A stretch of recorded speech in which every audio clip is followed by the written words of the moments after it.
I'm here with Todd Carmen Stevens to research and look into exploring one of the wrecks some 6 or 7 miles southwest of the Isles of Scilly, and Todd and Carmen are here today to introduce us to the site and see what it's like and what's there and why. Okay, so Todd, what's the interest with the Crim wreck site? Well, there's not a great deal known about the Crim because of its position, but there's many wrecks around the Isles of Scilly which interest us, and because of the Crim's position, this interests us more than any because it's dived less than anything else. So what's the reason for it being dived less than any other sites?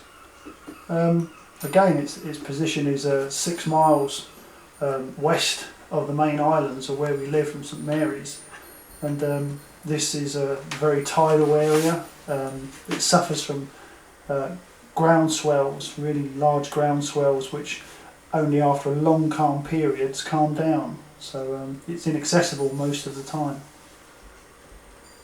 Okay, and what's the attraction of the site for you personally? Well, there's so far as we know, apart from the steel wrecks in the area which are here, there's at least 3 cannon sites known to be around the reef, and Carmen and I have been searching out these particular wreck sites, and we came across one a couple of years back, and we've started to try and map the sites as we find them.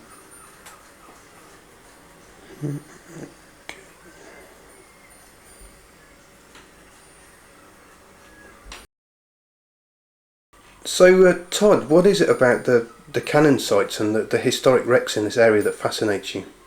Well, most of the ones, nearly all of the cannon sites of Scilly they're not mapped to any great detail, and some of them are hardly mapped at all, and we don't know a great deal about them. And the one that we are talking about in question, there's very little known about it at all, really, and anything that information gathering is all useful for for archives in our local museum, and it's just of great interest to fathom out what these sites are, some of them.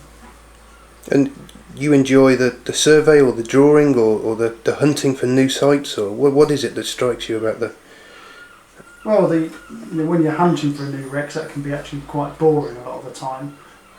When you actually find a site, because some of these sites, as we discussed earlier, are known, but they're not. The information of where they are isn't passed on, so you have to go and seek them out again yourself. So when you come across a site, there's the elation of finding it, and when it's historic, you want to learn about it. You want to know where all the pieces are to it, and you want to piece together the story of the ship, try and identify it, and generally just gather information about the history of it as well. Yeah, its history, exactly. Everything, we want to know everything about it. And do you know when the site was first found and who found it? Well, so far as we know, the 3 sites that we know of, and we're not absolutely certain that the 3 exist, were found by a crayfish diver named Peter Grosch, and he just came across them purely by accident while searching out crayfish in so far as I understand it, the early 1970s, and for quite a while, the main site which we've been diving on, has long known one point to have been called the Romney, which is a known wreck, but we now know this isn't the case. So what is it that tells you that this isn't the wreck of the Romney, which is presumably one of Cloudsley Shovel's wrecks? That's right. Well, for a start, there's not enough cannons for it to be the Romney, and there's evidence on the site that point towards this being a Dutch ship. Some of the clay pipes we found and pottery on the site, everything seems to point towards a Dutch origin. And so we've been mapping the site and trying to identify Carmen and I for the last 2 years. How do you know so much about the area?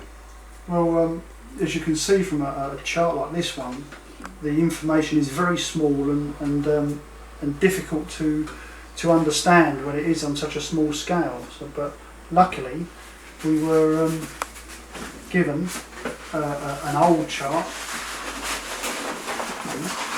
Yeah, this chart, which, as Todd has said, we were kindly given, shows in a lot more detail the site of the Crim. So where are the rocks which protrude from the surface? Can you see them on this chart? Yeah, they're highlighted in orange. You'll see here, there's one. Here.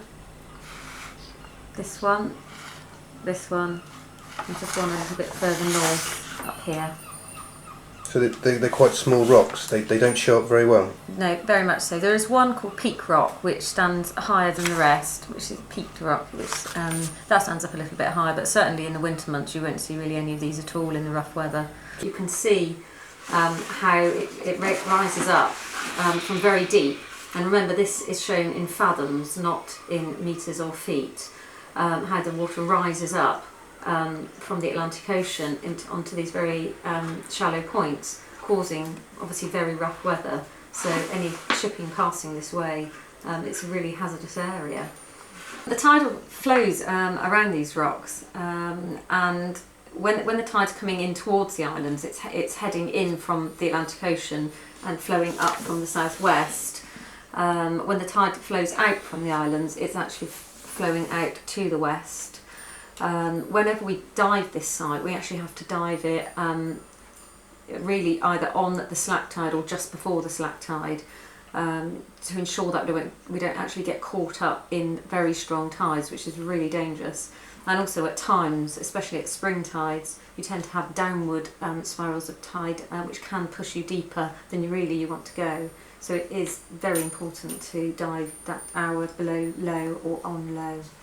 In particular, the site that we are interested in at the moment, of which we know we're pretty sure there are three, one here, and another up here.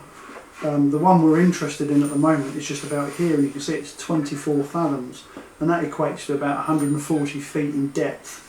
And that rises up right the way to Zantman's Rock, which is a very short distance, and Zantman's Rock shows above the surface, which shows you just how treacherous this is. And as Carmen pointed out, you have more high points all around, which are just waiting for the unwary sailor of the day. Do you know exactly where the artefacts and the site on the Crim is, and do you have any information on the relationship between the artefacts on the seabed themselves? Yeah, well, the one we've been interested in, which is just about this area here, we've been working on for the last 2 years, and generally we've been working alone, just the two of us, which means one in the water and one looking after the boat. And being as it's quite a deep site, it tends to be me who's in the water and Carmen worrying on the surface in a groundswell in our little boat, hoping that everything's going to be okay. But we've managed to do a site plan, if you like. It's a representation of what the wreck looks like, which we have just down here.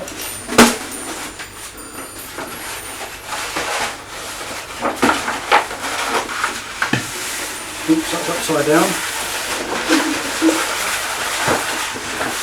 And this we managed to develop over 2 seasons, and as I say, it's a representation. It's not because it's so deep. It's not deadly accurate, and it is this adding to this drawing and making it better is what we're after.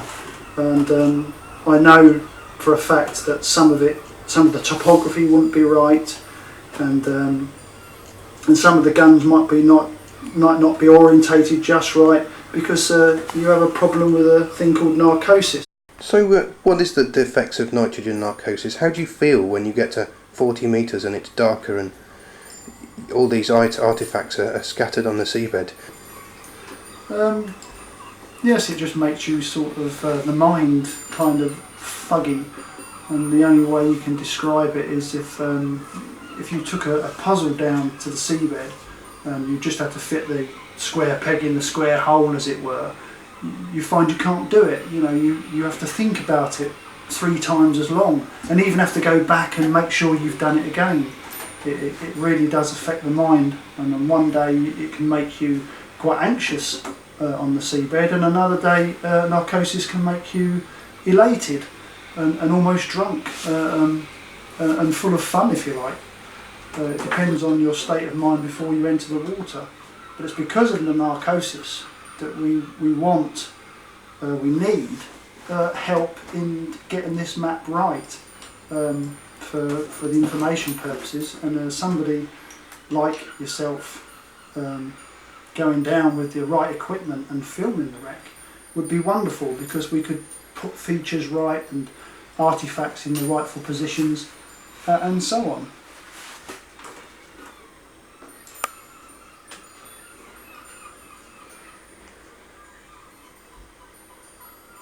On one dive you can go down and say, oh, this cannon is facing the way it is, and then the next dive you'll see it and you think, that was strange, I could have swore it was the other way around. And you have to keep on diving it to get the information right. What's the relationship between this and the site, and how do you perceive us dropping down on the site, and where do you think we'll swim? Well, we tend to, whenever we put the anchor in, it generally falls in this kind of area, to slightly to the north, and even getting the anchor in is quite difficult, because any tide still there as it's falling tends to push it off the site, so you have to be really careful in your anchoring. But we generally get it in this kind of area, and then I think what we need to do then is swim generally over the guns and the seabed, and just film what's there, and move around the site and get you used to the site yourself, really, so that you can understand it. We see here clearly visible on the seabed, or is it? Yeah, what you can see here highlighted in orange is all clearly visible. I'm certain there's got to be more wreckage than this somewhere around the area. The trouble is, there's always been talk of there being more wreckage to the west, and as you can see from this anchor down here, although on this drawing it doesn't look that far, for a single diver who is down in 40 odd metres, the distance between the main site and this anchor is quite a way. So this area hasn't been explored fully, apart from I know this anchor's here, and nor is the area up in this corner either. So there could well be more wreckage over towards the west, as some people have said to me in the past. So with your help, there'll be two of us down there. I'll feel a bit more confident about moving this direction, and we can perhaps do some more searching further away from the main site. Hopefully come up with some more. So what's the seabed? From what I can see, it just looks like boulders and rocks. Is that? There's no sand, and it's fairy tale wreck stories. It's gold and white sand and cannons and gold coins. But what's the reality with this site? It's mainly loose rock on top of sand, on top of bedrock. There could well be timber buried, or it could be interesting artifacts buried, I don't know, but it's just at this stage it's just learning about what's where on the site and how the wreck lies, before we can move forward into looking into what's underneath the seabed itself.